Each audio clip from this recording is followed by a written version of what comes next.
Magandang araw po sa inyo lahat.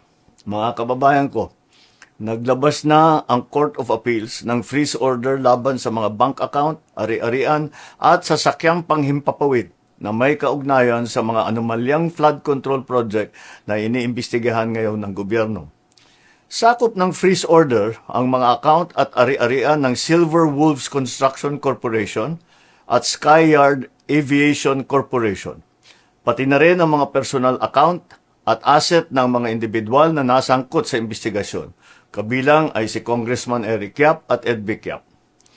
May mahigit 16 billion na ang pumasok sa mga transaksyon ng Silver Wolves mula 2022 hanggang 2025. Nakaramihan ay may kaugnayan sa mga flood control project ng DPWH.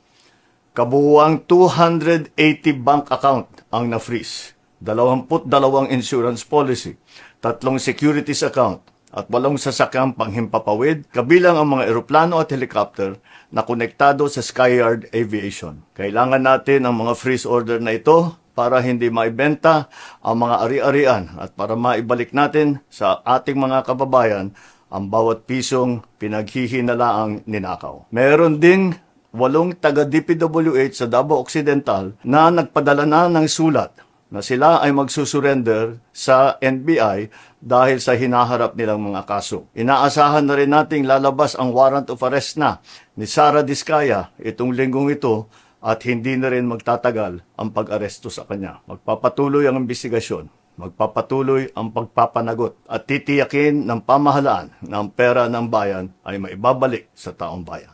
Maraming salamat po.